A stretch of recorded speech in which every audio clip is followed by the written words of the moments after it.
혹시 제2차 세계대전 당시 독일의 암호 체계를 담당했던 기계 장비들을 기억하시나요? 영화로도 나와서 기계는 모두들 아시겠지만 그 기계를 만든 사람은 누구인지 궁금해하실 것 같네요. 그래서 이번 영상은 그 주인공에 관한 영상입니다. 봐주시면 감사하겠습니다. 아르투어 슈르비우스는 1878년 10월 30일 독일 프랑크푸르트에서 태어났습니다. 어린 시절부터 기계와 전기에 관심이 많았던 그는 베를린 공과대학에서 전기공학을 전공하며 학문적 토대를 쌓았습니다. 이후 하노버의 공과대학에서도 추가적으로 연구를 진행하며 전기 및 기계공학 분야에서 전문성을 키워갔습니다. 학업을 마친 후에는 독일과 스위스에서 엔지니어로 활동하며 전기모터, 발전기, 그리고 다양한 기계장치와 관련된 연구를 수행했습니다. 그의 발명가로서의 여정은 20세기 초부터 본격적으로 시작됩니다. 1918년 그는 쉬마에이지라는 회사를 설립하며 본격적으로 암호 기계 개발에 뛰어들었습니다. 이 회사는 암호화 기술을 활용한 통신 보안 장비를 연구하고 개발하는 것을 목표로 삼았으며 이후 암호 기계의 탄생에 결정적인 역할을 하게 됩니다. 슈르비우스는 통신 내용이 쉽게 해독될 위험이 있는 기존의 암호 방식의 한계를 느끼고 더욱 강력한 보안성을 갖춘 새로운 암호화 기술을 개발하는 데 집중했습니다. 제1차 세계대전이 끝난 후 각국은 군사 및 외교통신의 보안 문제를 해결하기 위해 다양한 암호 체계를 연구하고 있었습니다.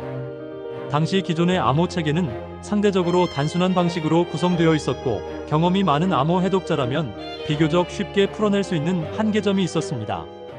이에 따라 보다 정교한 암호화 기술이 필요하게 되었고 슈르비우스는 이러한 문제를 해결하기 위해 새로운 암호 장치를 개발하는 데 집중했습니다. 그의 연구 결과물 중 가장 혁신적인 발명이 바로 애니그마 암호기계였습니다. 이 장치는 1918년 2월 23일 독일에서 애니그마 기계의 첫 번째 특허 출원을 마쳤으며 이는 역사상 가장 유명한 암호 장비 중 하나로 자리 잡게 되었습니다. 애니그마는 전기적으로 동작하는 회전식 암호 디스크 시스템을 사용하여 메시지를 암호화하고 해독하는 방식이었습니다. 기계의 핵심 원리는 여러 개의 회전 디스크를 이용하여 입력된 문자를 복잡하게 변환하는 것이었습니다. 사용자가 키보드에서 문자를 입력하면 내부의 로터들이 특정한 방식으로 회전하며 새로운 문자로 변환되었고 이 결과가 점등판에서 암호화된 문자로 표시되었습니다. 로터가 한번 회전할 때마다 암호화 방식이 바뀌기 때문에 동일한 문자를 입력해도 매번 다른 암호문이 출력되는 구조였습니다. 또한 애니그마의 강력한 보안성은 플러그보드 시스템을 통해 더욱 강화되었습니다. 플러그보드는 문자 간의 추가적인 치환을 가능하게 하여 해독을 더욱 어렵게 만들었습니다. 예를 들어 A라는 문자를 입력하면 B로 변환되고 이후 로터를 통과하면서 다시 다른 문자로 변환되었습니다. 이렇게 복잡한 암호화 과정이 진행되면서 무작위적으로 보이는 암호문이 생성되었습니다. 암호 해독을 더욱 어렵게 만든 요소 중 하나는 매일 또는 일정 기간마다 변경되는 암호키 설정값이었습니다. 독일군은 애니그마를 사용할 때 로터의 순서, 초기 위치, 플러그보드 설정을 주기적으로 변경했으며 이를 암호책에 따라 조정했습니다. 만약 적군이 애니그마 기계를 탈취하더라도 암호 설정값이 없으면 해독이 거의 불가능했습니다. 애니그마는 이러한 강력한 암호화 방식을 통해 제2차 세계대전 동안 독일군의 군사통신을 보호하는 핵심 장비로 사용되었습니다. 독일은 해군, 육군, 공군 모두의 애니그마를 운용했으며 특히 해군은 더욱 보안성이 강화된 M4 모델을 사용하여 연합군의 해독을 방지하려 했습니다. 애니그마는 처음엔 은행, 기업, 외교기관 등에서 사용될 목적으로 개발되었으나 시장에서 큰 관심을 끌지 못했는데 당시 대부분의 기업과 기관은 기존의 암호 체계로도 충분히 안전하다고 생각했으며 기계식 암호 장치를 도입하는 것에 대한 필요성을 크게 느끼지 않았기 때문이었습니다. 그러나 독일군은 애니그마의 가능성을 높이 평가했습니다. 1920년대 초반 독일 해군과 육군은 보안성이 강한 통신 장비를 필요로 하고 있었습니다. 기존의 암호 방식은 쉽게 해독될 위험이 있었고 전시에 군사작전이 노출될 경우 심각한 피해를 초래할 수 있었습니다. 이에 독일군은 슈르비우스가 개발한 애니그마 암호기계에 주목하게 되었고 이를 군용으로 개량하여 선택하게 되었습니다. 이후 독일군이 이 장치의 우수성을 인지하면서 오로지 군사용 목적으로 채택하게 됩니다. 특히 1920년대부터 독일 해군과 육군이 애니그마를 적극적으로 도입하면서 군사 암호 장비로 자리잡게 되었습니다. 1926년에 독일 해군이 제일 먼저 채택하였고 1928년에는 독일 육군이 뒤를 이어 채택하였습니다. 이후 독일군은 애니그마를 군사통신의 핵심 장비로 사용하게 되었으며 이를 통해 중요한 작전 및 전략적 정보가 보호될 수 있었습니다. 그의 사후에도 애니그마는 계속해서 발전하며 독일군의 필수 암호 장비로 자리 잡았고 결국 제2차 세계대전에서 초기에 중요한 역할을 하게 되었습니다. 아돌프 히틀러가 독일 총리로 임명된 후 독일의 전쟁의지가 발현되면서 생산량이 급격히 증가했습니다. 독일군은 애니그마를 이용해 군사작전을 기밀로 유지할 수 있을 것이라 확신했으며 이를 통해 적군이 자신들의 전략을 사전에 파악하는 것을 막고자 했습니다. 실제로 2차 세계대전 초기까지 연합군은 독일군의 암호 통신을 거의 해독하지 못했고 이로 인해 독일군은 유리한 전술적 위치를 점할 수 있었습니다. 특히 독일 해군은 유보트 작전에서 애니그마를 활용하여 연합군 선박을 기습적으로 공격할 수 있었습니다. 그러나 애니그마의 강력한 보안성에도 불구하고 연합군은 이 기계를 해독하기 위한 노력을 지속적으로 기울였습니다.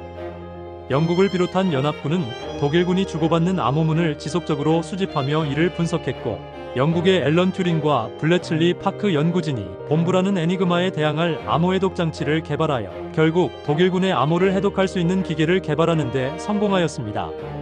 이를 통해 연합군은 독일군의 기밀 정보를 파악할 수 있었고 대서양 전투 및 노르망디 상륙작전 등에서 큰 전략적 이점을 얻게 됩니다. 여기서 잠깐만요. 참고로 많은 이들이 애니그마의 해독을 해낸 것이 영국의 앨런 튜링으로 알려져 있습니다만 지발점은 1930년대에 구성된 폴란드 암호학자 마리안 레예프스키와 그의 팀 동료들이 애니그마 해독의 중요한 단서를 발견하게 됩니다. 이후 그것을 영국의 앨런 튜링과 그의 팀들이 더욱 발전시킨 것입니다. 1930년대 초중반부에 폴란드 팀들이 분석에 들어가게 되었고 1938년 이전에 그 실마리를 찾게 되었습니다. 아마 이때 폴란드 팀들은 초기 구형 애니그마를 담당했을 거라고 대부분의 학자들은 말하고 있습니다. 1939년 2차 세계대전이 발발하자 폴란드의 암호 해독 연구진들이 애니그마 해독 정보를 영국과 프랑스 연합군의 자료를 넘겨 결국 앨런 튜링과 그의 동료들이 더욱더 발전시키게 되었습니다. 앨런의 팀들은 구형 애니그마 정보를 받아 이후에도 계속 만들어진 신형 애니그마를 분석 해독하였습니다. 1939년쯤이면 폴란드는 공산권국가 체제였는데 다행스럽게도 연합국에 이런 정보를 넘겨주었으니 얼마나 다행인지 모르겠습니다. 1941년 이후 연합군은 점점 더 많은 독일군 암호를 해독할 수 있게 되었고 이는 전쟁의 흐름을 바꾸는 결정적인 요소가 되었습니다. 특히 독일 해군이 사용하던 애니그마 암호가 해독되면서 연합군은 독일 유보트의 위치와 작전 계획을 사전에 파악할 수 있었고 이에 따라 연합군 선박들이 보다 효과적으로 독일 해군의 공격을 피할 수 있었습니다. 독일군은 애니그마가 해독될 가능성을 크게 우려하지 않았고 자신들의 암호 체계가 완벽하다고 믿었습니다.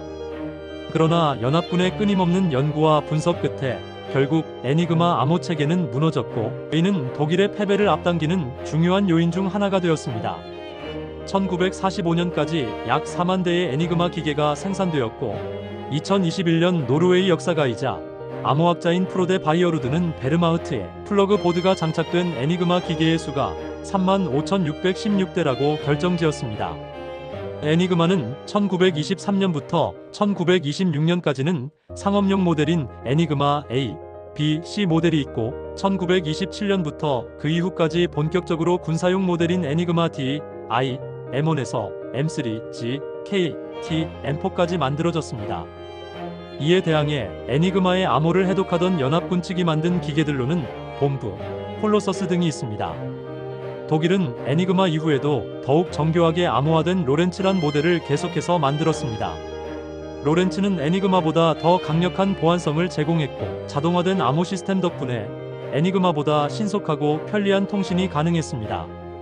독일군 최고사령부에서 가장 기밀성이 높은 전략적 정보를 전송하는 데 사용되었지만 초기에는 성과가 두드러지는 듯 했으나 하지만 이 역시 연합군이 그에 대항하는 해독 기계들 바이로이터, 크립토그래픽 본부, 로빈슨, 슈퍼본부 등이 만들어져서 크게 효과를 보지는 못했습니다.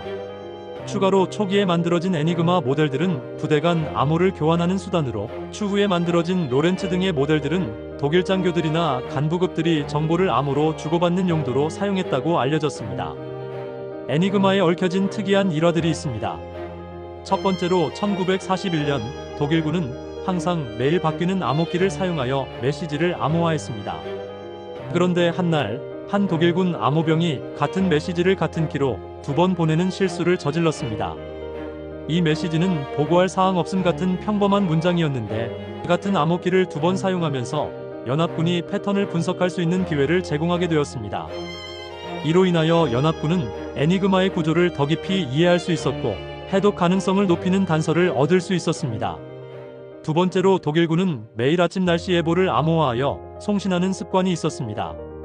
독일군 기상통신은 일정한 형식을 따랐기 때문에 연합군이 매일 이 암호문을 가로채 분석하면 애니그마의 암호 설정 값을 유추하는데 큰 도움이 되었습니다. 특히 독일군이 자주 사용하는 문구 중 하나가 특별한 사건 없음이었는데 이는 문장 구조가 일정하여 해독의 실마리가 되었습니다. 연합군은 이를 이용해 매일 변하는 암호키를 빠르게 찾아낼 수 있었습니다. 세 번째로 연합군은 애니그마 기계를 직접 확보하기 위해 독일 해군의 유보트를 사냥하는 전략을 사용했습니다.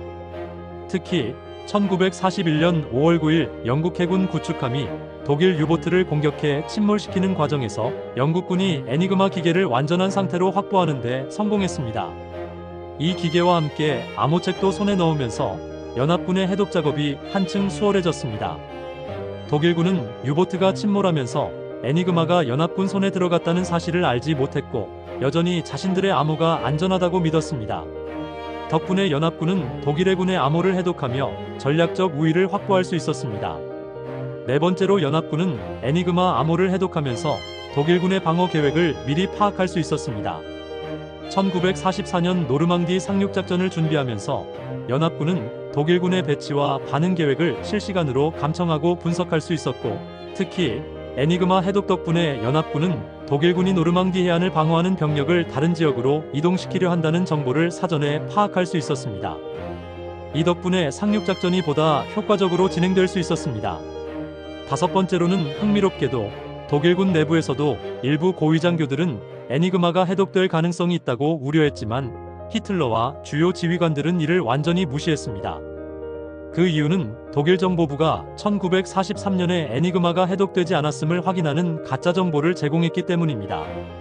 연합군이 이미 암호를 해독하고 있었지만 독일군은 이를 전혀 눈치채지 못했고 오히려 우리 암호는 완벽하다라고 확신하게 되는 결과를 낳았습니다. 이렇게 독일의 강력한 무기와도 같은 역할을 담당했던 암호화 장비들이 2차 세계대전 후반부에는 연합군에게 번번이 해독되면서 역사 속으로 사라지게 되었습니다. 슈르비우스는 자신이 개발한 기술이 독일군의 핵심 암호 장비로 사용될 것이라는 점을 예상했을지도 모르지만 이 기계가 제2차 세계대전에서 중요한 역할을 하게 될 것이라는 점까지는 미처 알지 못했습니다. 안타깝게도 그는 1929년 불의의 교통사고로 갑작스럽게 세상을 떠나게 되며 자신의 발명품이 전쟁에서 어떤 운명을 맞이하게 될지 보지 못한 채 생을 마감하게 됩니다. 그의 사망 이후에도 애니그마는 독일군에서 계속 만들어져 사용되었고 결국 연합군에 의해 노출되면서 독일의 암호화 장치들은 사실상 자취를 감추게 되었습니다. 영화 이미테이션 게임으로도 유명해진 독일의 암호화 기계 애니그마에 관한 영상이었습니다. 대사 하나 없는 기계가 영화 내내 강력한 존재감을 발휘하는데요. 그래도 뭐니 해도 전쟁 자체가 일어나면 안 되겠지요. 드디어 추운 겨울이 지나가려 하고 있네요. 따스한 봄날들 맞이하시길 바라겠습니다. 감사합니다.